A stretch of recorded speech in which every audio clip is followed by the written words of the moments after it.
Bonjour à tous et bienvenue sur entreprenante.com pour notre émission mensuelle dédiée au e-commerce. Ce sera le dernier numéro de la saison, mais comme nous l'avons fait depuis octobre, nous aborderons avec nos invités une thématique liée à la vente en ligne et nous essaierons de vous donner toutes les clés nécessaires au développement de votre boutique. Cette émission est réalisée en partenariat avec Lengo, la solution qui permet aux e-commerçants de mieux rentabiliser leur campagne marketing, et avec WheezyShop, la solution sans abonnement qui permet de créer une boutique en ligne, que je tiens à remercier pour leur soutien. Alors le mois de juin touche à sa fin et nous allons donc entrer dans une période particulièrement difficile pour les e-commerçants, l'été. Les clients partent en vacances, ils ne restent pas devant leur ordinateur et réservent leur budget aux loisirs et à leur famille plutôt qu'aux achats en ligne. Les e-commerçants enregistrent donc une baisse significative de leurs ventes et donc de leurs revenus. Comment alors essayer de limiter la casse? Quelles actions mettre en place pour faire en sorte que cette baisse soit la moins importante possible? Peut-on en profiter de ce calme pour travailler sur des points que l'on néglige le reste de l'année? Pour répondre à ces questions, je reçois Hélène Dallez, responsable communication chez Rennet. Bonjour Hélène. Bonjour Simon. Alors en deux mots, est-ce que vous pouvez nous présenter Rennet? Oui, tout à fait. Rennet est une société spécialisée en création de sites e-commerce située à La Chapelle-sur-Erdre qui propose une solution e-commerce clé en main par abonnement mensuel. Nous avons 1900 clients à ce jour et donc accompagnons nos clients vers une success story avec des conseils en marketing et une solution qui est entièrement modulable pour coller parfaitement au projet du e-commerçant. Très bien, merci beaucoup d'avoir accepté mon invitation. Je reçois également Félix Nicolon, consultant spécialiste en e-commerce pour WebJ et lui-même ancien e-commerçant. Salut Félix. Salut Simon. Alors en deux mots également, WebJ, qu'est-ce que c'est? Donc WebJ, c'est un projet d'accompagnement pour les e-commerçants, alors avec un accompagnement 360. L'idée étant d'accompagner le e-commerçant à toutes les étapes de son projet, de partant de la création jusqu'à l'optimisation de sa boutique en ligne, jusqu'à la communication, et orienter aux besoins vers les prestataires les plus adaptés. Très bien, merci également d'avoir accepté mon invitation. On commence tout de suite avec la première partie de cette émission dédiée au constat.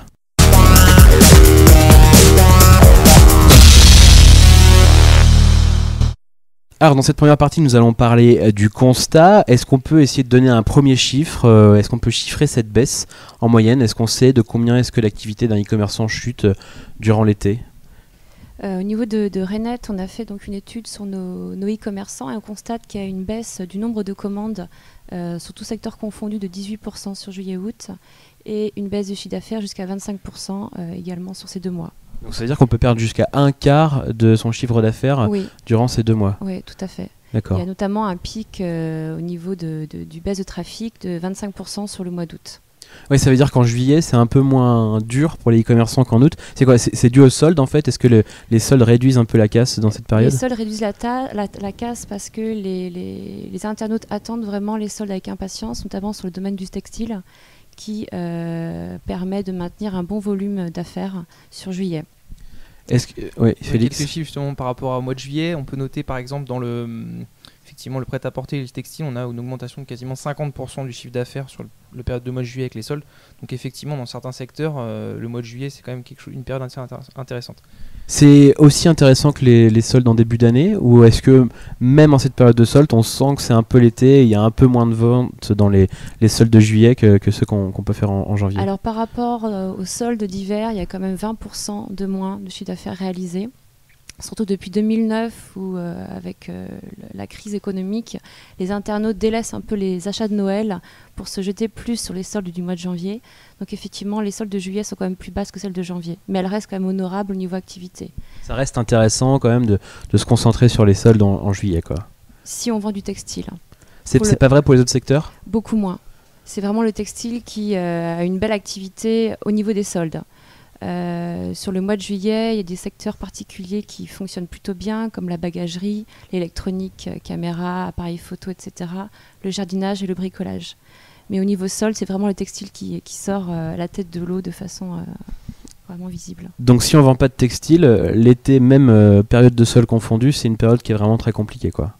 Après, on peut rajouter les lunettes de soleil et tout ce qui est billetterie d'avion, mais c'est sûr que le constat, il est clair, effectivement, on a une baisse des visiteurs et des ventes sur le mois de juillet-août. Comment on explique cette baisse? Je disais en intro que c'est parce que les gens partaient en vacances, n'étaient plus devant leur ordinateur, réservaient éventuellement leur budget pour les vacances, justement. C'est vrai, ou est-ce qu'on a d'autres explications, ou c'est vraiment ça? Je pense qu'il y a vraiment ces deux facteurs qui sont importants. Effectivement, les gens, l'internaute surfe en fait sur le net, sur ses heures de travail quelquefois, ou le soir après son travail. Une fois qu'il approche de l'été, il y a le climat aussi qui joue. Bien qu'à Nantes on ne soit pas très concerné, mais le soleil est là, donc nos activités sont plus à l'extérieur. Il y a un peu de soleil à Nantes quand même. Et le budget est consacré effectivement au loisir des vacances essentiellement, plus qu'à l'achat en ligne tout simplement. Et c'est vrai que l'effet soleil, on va aussi le retrouver sur des périodes de l'année plus classiques. Effectivement, quand on a des 3 jours de soleil un peu plus forts, ça peut arriver qu'on constate une baisse de vente aussi. Donc là, l'aspect temps joue beaucoup au-delà de l'aspect vacances aussi. Mais, donc les e-commerçants préfèrent la pluie en fait, c'est ça qu'il faut retenir. Après ça va dépendre des secteurs, mais effectivement on est plus apte à rester devant son ordinateur. Et le mauvais temps profite effectivement au e-commerce. Il y a des statistiques qui révèlent effectivement que sur des week-ends de 3 jours au mois de mai, quand c'est pluvieux, les ventes sont bonnes et dès qu'effectivement le climat ensoleillé s'installe, les ventes baissent. Il y a aussi un autre facteur par rapport à la baisse, je pense, du volume d'affaires sur juillet-août, c'est que le e-commerçant peut avoir aussi quelquefois le réflexe de laisser tomber un petit peu le côté mise en avant de son site en se disant bon, de toute façon il y aura peu de fréquentation, donc je fais moins de rédactionnel, moins de mise en avant que je peux faire tout au long de l'année. Donc il y a aussi une cause qui est humaine aussi en fait. Oui. Un peu de l'e-commerçant a lui aussi un peu envie de partir en vacances et du coup est moins actif sur son site. Et puis effectivement sur le mois de juillet, si on a des soldes qui peuvent être intéressantes, il faut aussi bien le préparer, faire des bandeaux dédiés, des newsletters et faire une catégorie idéalement dédiée sur la boutique aux soldes. Donc c'est aussi quelque chose qui se prépare. Donc, Et on ne doit pas oublier aussi qu'il y a des e-commerçants qui ne font pas de soldes. On peut avoir une gamme de produits qui ne se soldent pas. Je pense à des gens qui sont des créateurs, par exemple, qui font des vêtements ou des objets de décoration qui sont des créations uniques. Ils ne peuvent pas se permettre de solder leurs produits. Ce sont des collections qui ne sont pas forcément soldables. Il y a également des gammes de produits où la marge peut être faible, comme un hi-fi, électro, puriculture, où solder n'est pas intéressant pour le e-commerçant. Donc il ne peut pas bénéficier de cet aspect levier un petit peu sur juillet, qui est les soldes. Donc ça sera compliqué pour toutes ces catégories de produits-là, quoi. Est-ce qu'à l'inverse, il y a certaines catégories de produits, certains marchands, qui s'en sortent mieux pendant l'été que le reste de l'année, où c'est vraiment leur temps fort au niveau commercial? S'il y a une chose à constater quand même, c'est que bon, déjà premièrement les Français partent moins en vacances faute de budget et ils vont s'investir plus dans tout ce qui est travaux, réaménagement. Donc on constate que par exemple le mois de juin et juillet est un très bon mois pour la literie, effectivement qui est plus souvent renouvelé. Et puis l'aspect décoration aussi de réaménagement. Donc effectivement il y en a qui arrivent effectivement à se positionner sur ces saisons-là. Bon, globalement, c'est une période compliquée, on l'a vu, si on doit résumer un peu ce constat. La période de solde peut éventuellement aider certaines catégories d'e-commerçants. Certaines, dans la décoration, par exemple, certains e-commerçants s'en sortent même mieux l'été que durant le reste de l'année, mais globalement, c'est pas une période très facile. On va voir dans la deuxième partie de l'émission, au-delà justement de ces problèmes, qu'est-ce qu'on peut mettre en place pour essayer de limiter la casse et d'essayer de maintenir un niveau de vente assez intéressant durant la période estivale.